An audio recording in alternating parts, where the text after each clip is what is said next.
Hello everyone, आज की हमारी रेसिपी है मावे के पेड़े।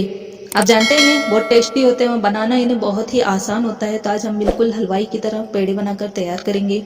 तो चलिए इस मज़ेदार सी रेसिपी को बनाना शुरू करते हैं। तो यहाँ पर मेरे पास है 200 ग्राम मावा।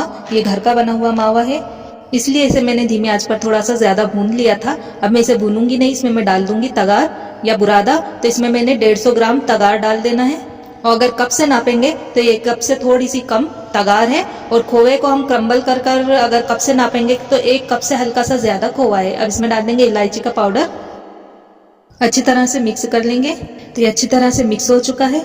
इसके छोटे छोटे से पोर्शन लेंगे और हाथ से गोल गोल पेड़े बना लेंगे। पेड़े के सांचे से बनाने में इसे बहुत आसानी हो जाती है, हाथ से बनाने में थोड़ा टाइम लगता है।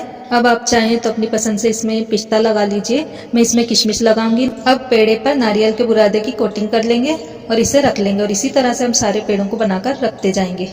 आप अपने पसंद के हिसाब से इसे गोल भी बना सकती हैं।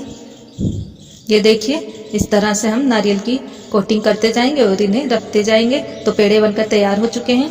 पेड़े बनाते समय मावे को आप धीमी आंच पर थोड़ा ज़्यादा ब्राउन भून लीजिए, जिससे पेड़े की सेल्फ लाइफ बढ़ जाती है और पेड़े को आप ज़्यादा दिनों तक रखकर भी खा सकती हैं। वीडियो अच्छी लगी हो तो नीचे लाइक के बटन पर क्लिक कीजिएगा, ज़्यादा से ज़्यादा इसे शेयर कीजिएगा और मेरे चैनल पर नए हो तो इसे सब्सक्राइब कर लीजिएगा। अलविदा, थैंक्स फॉर वॉचिंग।